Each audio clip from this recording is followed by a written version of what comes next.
तुम्ही पाहताय राज्यातील शेतकऱ्यांसाठी अत्यंत महत्त्वाच्या अशा बातम्या। शेतकऱ्यांच्या पिकांना हमी, यंदा मिळणार जास्त भाव। खरीप हंगाम सुरू होण्याआधीच केंद्र सरकारने गुड न्यूज दिली। अनेक पिकांची MSP वाढवली, स्वस्तातील कर्जही मिळणार। हमी भावातील वाढ केवळ आकड्यांचा खेळ, शेतकरी नेते विजय जावंदे यांचा आरोप। केलेली वाढ महागाईच्या तुलनेत कमी। केंद्र सरकारने 14 शेतीमालांसाठी 2025-26 या वर्षासाठी हमी भाव जाहीर केलेत। मात्र ही वाढ केवळ आकड्यांचा खेळ असून महागाईच्या तुलनेत अत्यंत अपुरी असल्याचा आरोप विजय जावंदिया यांनी केला आहे। मे मध्येच राजेवाडी तलाव ओव्हरफ्लो, मान नदी दुधडी भरून वाहू लागली। सांगोला तालुक्यातील लाभधारक शेतकरी सुकावला, 10,000 हेक्टर क्षेत्र ओलिताखाली। भातासह इतर 13 पिकांच्या किमान आधारभूत किमतीत वाढ, केंद्राचा शेतकऱ्यांना दिलासा, उत्पन्न वाढणार। सामान्य प्रकारच्या भाताच्या दरात क्विंटल मागे 69 रुपयांची वाढ करण्यात आली। कापूस 579 रुपये, नाचणी 596 रुपये, तर तूर डाळ 450, उडीद 400 रुपयांची वाढ करण्यात आली। एसटीच्या ताफ्यामध्ये येणार लवकरच 3000 स्मार्ट बसेस। उपमुख्यमंत्री शिंदे आणि परिवहन मंत्री सरनाईक यांनी पाहणी केली। AI तंत्रज्ञानावर आधारित सुरक्षा कवच। पंतप्रधान आवास योजनेतील उत्पन्न मर्यादा वाढवण्याचा प्रस्ताव। मुंबई महानगरमध्ये 6 लाख तर उर्वरित राज्यामध्ये 4.5 लाख रुपये होणार। रेशनवरील 3 महिन्यांचे धान्य जूनमध्येच मिळणार, राज्य सरकारचा निर्णय। धान्याची उचल 31 मे पर्यंत करण्याचे आदेश। ग्राहकांना जूनमध्ये 3 महिन्यांचे धान्य एकत्रित घेऊन जाण्याचे आवाहन। पावसाळा तसेच महापुरासारख्या आपत्तीजनक परिस्थितीत आता राज्यात शिधापत्रिकेवर 3 महिन्यांचे अर्थात ऑगस्टपर्यंतचे धान्य जूनमध्ये देण्याचा निर्णय राज्य सरकारने घेतलाय। या धान्याची उचल 31 मे पर्यंत करण्याचे आदेश देण्यात आलेले आहेत। अजितदादा एकनाथ शिंदे संवादात चांगले नाहीत, मुख्यमंत्र्यांचं वक्तव्य। शरद पवारांचं तोंड भरून कौतुक। अजितदादा आणि एकनाथ शिंदे या मताबाबत आपल्याला माफ करतील, असेही देवेंद्र फडणवीस यावेळी म्हटले। शेतकऱ्यांना हेक्टरी 50,000 रुपयांचं अनुदान द्या, महाविकास आघाडीची मागणी। जिल्हाधिकारी एडगे यांना निवेदन। राज्यात अवयव प्रत्यारोपणासाठी तब्बल 8 लाख रुग्ण प्रतीक्षेत। देशात तामिळनाडू प्रथम, महाराष्ट्र 4थ्या क्रमांकावर। मराठवाड्यातील 680 गावांमध्ये अतिवृष्टी, 24 तास धुवाधार। 34 महसूल मंडळात जोरदार पावसाची नोंद। सर्वाधिक पाऊस जालना जिल्ह्यात झाल्याची नोंद। नाफेड आणि NCCFच्या विलंबामुळे कांदा खरेदी रखडली, शेतकरी संभ्रमात। शासकीय खरेदी प्रक्रियेवर प्रश्नचिन्ह, विलंबाने होणाऱ्या कारभाराबाबत शंका। शेतकऱ्यांना पुन्हा पहिलाच अनुभव, कांदा खरेदी लवकर सुरू होण्याची प्रतीक्षा। सोयाबीनला 5328 हमीभाव, खरीप पिकांचे हमीभाव जाहीर। कापसासाठी 589 रुपयांची वाढ। महाराष्ट्रातील विधानसभा निवडणुकीच्या प्रचारात सोयाबीनला प्रति क्विंटल 6000 रुपये किमान आधारभूत किंमत देण्याचे आश्वासन पंतप्रधान नरेंद्र मोदी यांनी केले होते, परंतु यंदाच्या खरीप हंगामासाठी हमीभाव जाहीर करताना या आश्वासनावर बोळा फिरवण्यात आलाय। सोयाबीनसाठी यंदा 5328 रुपये हमीभाव निश्चित करण्यात आलेला आहे।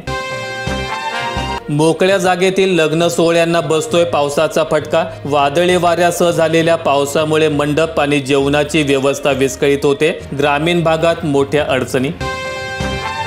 सोलापूर जिल्ह्यात केळी बागा कोलमडल्या, ऊसामध्ये गुडघाभर पाणी। पीक नुकसान पोचले 4000 हेक्टरवर, करमाळ्यात अधिक नुकसान। जिल्ह्यातील 415 गावातील पिकांची हानी।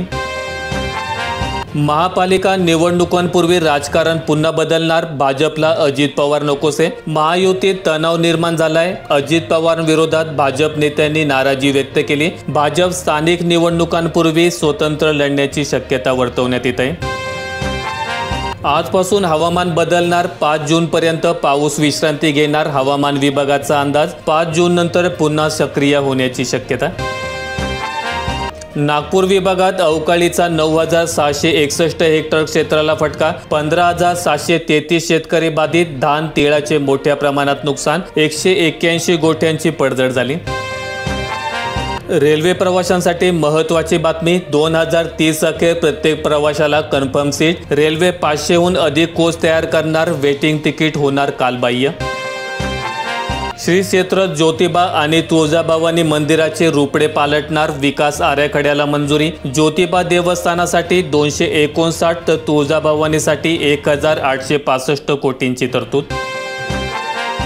मान्सूनची आगेकूच विदर्भात दाखल, 45 वर्षात पहिल्यांदाच मे महिन्यामध्ये आगमन। गडचिरोली मार्गे विदर्भात आज मान्सून दाखल झाला असून तब्बल 45 वर्षांनंतर मे महिन्यात मान्सूनने विदर्भामध्ये हजेरी लावली। विजांच्या कडकडाटासह पडलेल्या जोरदार पावसामुळे शहरातील मान्सूनचे स्वागत झाले। मनमाड कृषी उत्पन्न बाजार समितीत लिलाव प्रतीक्षेत भिडला, 350 ट्रॅक्टरमधील कांदा। शेतकऱ्यांचे मोठ्या प्रमाणात नुकसान, पावसामुळे दिवसभर लिलाव ठप्प। सिबिलची अट, शेतकऱ्यांच्या मानगोटीवर 1 लाखांपर्यंत कर्ज बिनव्याजी देण्याची घोषणा हवेतच शेतकरी सावकाराच्या दारात। कुठल्याही अटीशिवाय शेतकऱ्यांना 3 लाखांपर्यंत पीक कर्ज दिले जाईल अशी घोषणा करून बँका शेतकऱ्यांना वेठी धरण्याचं काम करत आहे। परिणामी त्यांना सावकारांच्या दारात जाण्याची वेळ येत आहे। शेतकऱ्यांची जर फसवणूक कराल तर दुकान कायमचे बंद होईल, कृषी विभागाची 14 भरारी पथके। मान्सूनपूर्वी 7 परवाने रद्द, शासन कारवाईबाबत कठोर। कोणत्याही संशयास्पद वाटणाऱ्या दुकानातून खरेदी करू नका। बियाणे आणि खते, कीटकनाशके खरेदी करताना पक्की पावती घेणे अनिवार्य असणार आहे। लाडक्या बहिणीसाठी पुन्हा आदिवासी विभागाचा 335 कोटी 70 लाखांचा निधी वळवला। नीती आयोगाच्या नियमांना दाखवली केराची टोपली। दलित आणि आदिवासी समाजाचा निधी इतर ठिकाणी वापरला जाऊ नये यासाठी नीती आयोगाने पुन्हा एकदा स्पष्ट नियमावली जारी केली होती। सोयाबीन भुईमूग बियाण्यांना 100% अनुदान, शेतकऱ्यांनी लाभ घेण्याचे कृषी विभागाचे आवाहन। या संधीचा लाभ घेण्यासाठी MyDBT पोर्टलवर वेळेत अर्ज करावा असे आवाहन करण्यात येत आहे। अर्ज करताना गटातील सर्व शेतकऱ्यांचे फार्मर ID असणे बंधनकारक असणार आहे, तरच या लाभ मिळणार आहे। अटी शर्ती बाजूला ठेवून सरसकट पंचनामे करा, राधाकृष्ण विखे पाटील यांची मागणी। नगर तालुक्यातील 45 गावांना अतिवृष्टीचा फटका, नुकसान झालेल्या घरांचेही पंचनामे करा। राहुल गांधींच्या तोंडाला काळं फासू म्हणणाऱ्या ठाकरेंच्या नेत्याविरोधात काँग्रेस आक्रमक, महाविकास आघाडीतील वाद आता पोलिसांच्या दरबारी। काँग्रेसचे नेते राहुल गांधी नाशिकमध्ये आल्यास त्यांच्या तोंडाला काळे फासू अशी थेट धमकी शिवसेना ठाकरे गटाचे नाशिकचे उपनगरप्रमुख बाळा दराडे यांनी दिली आहे। 110 वर्षांच्या नोंदी सांगतायत महापूर अलमट्टीमुळेच। कुरुंदवाडच्या कृष्णा घाटावर पूर, महापुराच्या 1914 पासूनच्या नोंदी, अलमट्टी नंतरच्या फरकाची ही नोंद। शासनाच्या 1027 सेवा 15 ऑगस्ट पासून एकाच पोर्टलवर, महाआयटीचे व्यवस्थापकीय संचालक संजय काटकर यांची माहिती। पूर्व मोसमी पावसाने पेरणीपूर्व मशागत रखडली, मंगळवेढा तालुक्यातील खरीप पेरणीसाठी मशागतीची कामे खोळंबली असल्याचे चित्र समोर येत आहे।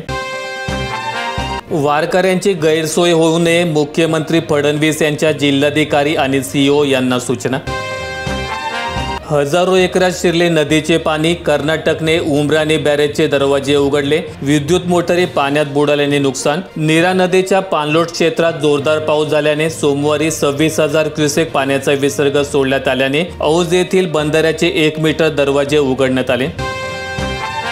अहिल्यानगर जिल्ह्यात पाऊस पडूनही शेतकऱ्यांना खरीपाची चिंता, 75 हेक्टर क्षेत्र बाधित, 293 मिलीमीटर पावसाची नोंद। कास पठारावर मे महिन्यातच फुलांचा बहर, मान्सूनपूर्व पावसाची कृपा, पठार पर्यटकांनी बहरले। माहिती आवडल्यास व्हिडिओला लाईक करून दररोजच्या बातम्याच्या ठळक पाहण्यासाठी चॅनेल सबस्क्राईब करा। धन्यवाद।